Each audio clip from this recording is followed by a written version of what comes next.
What is up everyone, welcome back to another video.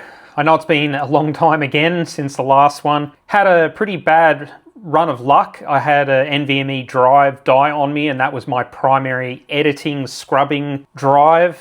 And as everyone knows, storage is stupidly expensive at the moment and so is getting stock. It's taken a long time. Finally got a new NVMe, cost a lot of money. And yeah, I've decided I'm going to put this one in a brand new enclosure because I was really struggling to keep the heat under control with my last one.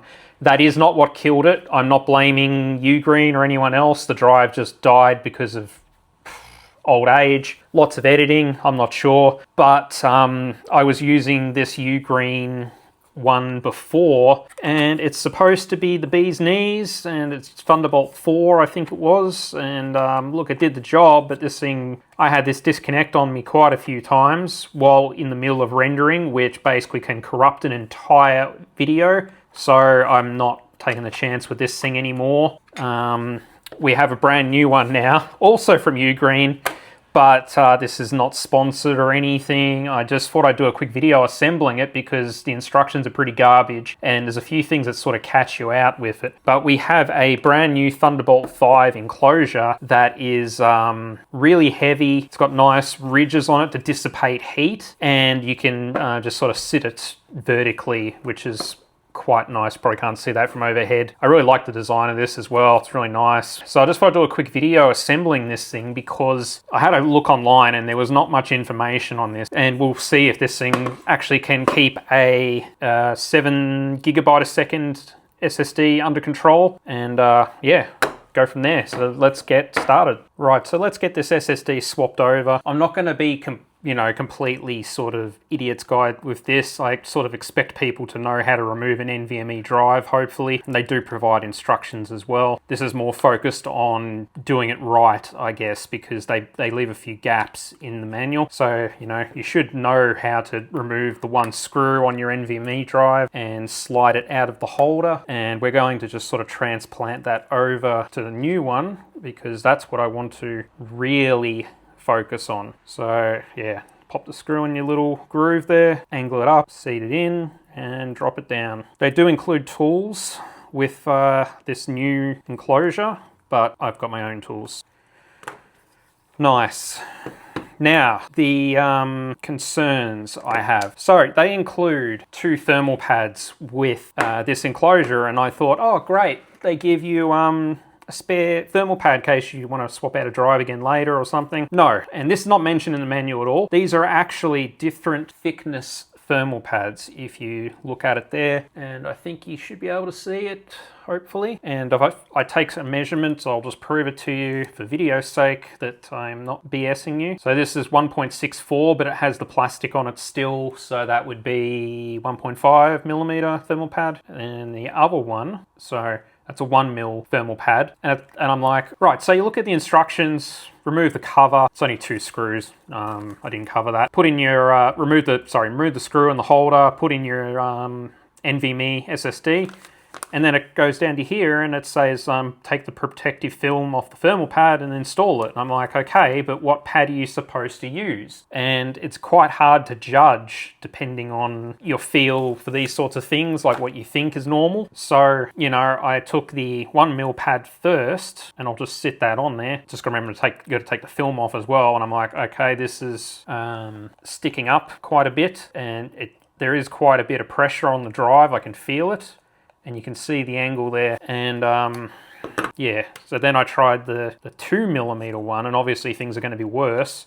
And then it's sitting like that, which is doesn't feel right. But if someone might try this, they might go, okay, I just need to really reef this down and yeah, I don't know. Someone will do it, I have no doubt.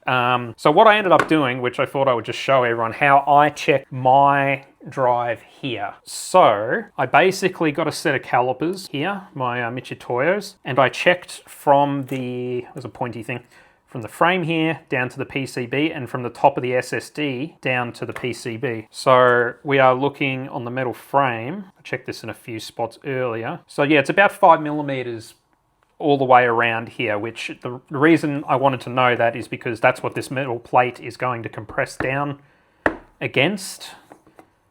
And then I wanted to check the top of the SSD, which is right next to it. So we can try to get an idea of what sort of a gap we're going for here. And let me just try and get the measurement I had before. There it is. So yeah, 4.65 millimeters. This is a 4 terabyte NVMe. So it's double-sided, high density. I think you can, what is there, 8 terabyte, and that's the highest it goes. So this is on the higher end, but it depends if your NAND chips are on this side or on the bottom side. You know, generally they're on the top side and there's a label there. So we've got a gap between here when this is in of about, so we've got 5 millimeters down to 4.65, so we've got 0.35 millimeters of air gap, technically. And the other thing I also noticed is there is a slight, don't know if you can see that on camera, there is a ridge on this side as well. I don't think that is a mistake. I think that is supposed to help it sit on here. So I tried to measure that as well, just to get an idea of what we're actually looking for. And I was up around like 0.15 millimeters, something like that. Pretty hard to measure. Anyway, so, you know, there is an air gap around, let's just round things out and say 0.5 millimeter. I'm going to go with around that. We are not looking at 1.5 millimeters. It is really thick. And yeah, so I am going to fit this with a 1 millimeter pad, the thinner pad. And I'll get another measurement once I've got the plastic off, just to confirm what we're actually looking at here. But the reason I just want to do this video is I don't want to see people crush their SSDs with the 1.5 millimeter pad, because you can bow these NVMe's pretty badly because they're only supported on each end of the stick. So just keep that in mind, especially if you're paying, like me, over $1,000 for a drive. You do not want to crack the thing in half, because I can guarantee you they're not going to freaking replace it for you. Oh, look at that. What a guess. 1 millimeter. Try not to crush it. Try not to put a hole in it. Now, you want to try and get the pad as evenly as possible across all the chips. You want full coverage. And people will say, oh, an NVMe can't get that freaking hot, can it? Yeah, they can. They can get incredibly hot. I can barely even comprehend how hot these things get. I think I saw in a review that one of them was when I was trying to pick an SSD, was up around 10 watts just for the NVMe drive, which is 10 watts dissipated heat, roughly, inside this is ridiculous. You can't do that. Just trying to make sure I've got it sitting pretty evenly. Yeah, that'll work. I'm pretty happy with that. So, plastic's off. Looking pretty good there. Gonna drop this in now. We're still bowing, but it feels sort of compliant. I don't think there'll be any issues there. So we'll put all the screws back in. I've got some of the old screws in here as well. Good thing about UGREEN this time around, they do give you a spare screw for the chassis and a spare standoff and retainer for the NVMe in case you lose them. So they didn't have to do that, but they did, which is quite nice. And just throw these in. So 2 screws on this drive. I'll show you once I get these in, because my hand's probably covering this. Trying not to go crazy tight, just snug. That'll work. Yeah. This thing is, yeah, not the most portable thing you've ever seen, but it's, you know, compared to the old one, it's really not. I thought it was going to be a bigger difference. You're probably looking at about 50% better, like surface area, 50%-ish range, but it does sit vertically, which helps to dissipate heat. This one does have a fan in it, and that's what made me buy it originally, because I'd already knew how hot these things got. But it just makes absolutely no sense to me, because the fan intake is up here where the NVMe sits. You put this lid on it, and there is no air gap anywhere around this. So it is impossible for that fan to cool the drive. It's just window dressing, and honestly, I've never heard the fan run. I've never seen anything in it. So I don't even know if it actually, I mean, there are wires in there, but I don't know. It's weird.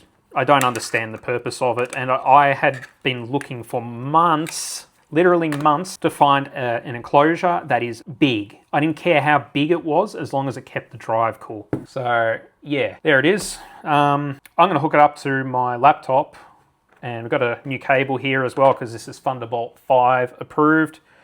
I'm usually not a fan of these cables because they're questionable quality usually. Thunderbolt cables are really expensive. But we'll give it a go for now and see how it performs. But yes, regardless, UGREEN, thank you for stepping up to the plate and making like a serious enclosure finally. And this is not a cheap enclosure. I want to make that clear. This was 250 Australian dollars on Amazon, which is a lot of money. And I think I paid about 150 for this one when I got it. So yeah, I'm pretty deep in the hole in this whole NVMe game at the moment. Anyway, I'll get this hooked up and let's see how this performs. Right, so just to show everyone the results, I've been running this Blackmagic disk speed test, which basically just reads and writes to the drive over and over and over and over again. Pretty good at creating quite a bit of heat quickly and just checking the drive's performance. Don't worry about the speed because this is a Thunderbolt 4 interface. And I'm getting a new laptop soon, which is Thunderbolt 5, so that's going to, you know, obviously a lot more speed. It doesn't really affect the thermal performance, surprisingly. The speed itself isn't a big issue. It's actually the power of the Thunderbolt and everything that uses just most of the power consumption. So you can see here, I was going to hook up my thermal camera, but I thought we'll just check the internal temperatures instead. So Kingston SKC 3000D 4096G, which is that SSD. 40 degrees, and this has been running for well over 10 minutes, just back and forth, reading and writing. And this drive is getting warm, but it is not cooking me. This other one, I used to have a fan sitting on top of this because if I didn't, I couldn't hold this in my hand. It would burn me. Like it's nuts how hot these ones could run. So big improvement. And for that to show 40 degrees and what I'm feeling here, there's very good thermal transfer. And I can feel it on both sides of the enclosure, which tells me not only is it transferring to the lid, but the lid is also transferring the heat over to the other side in the enclosure, which is awesome. Very happy.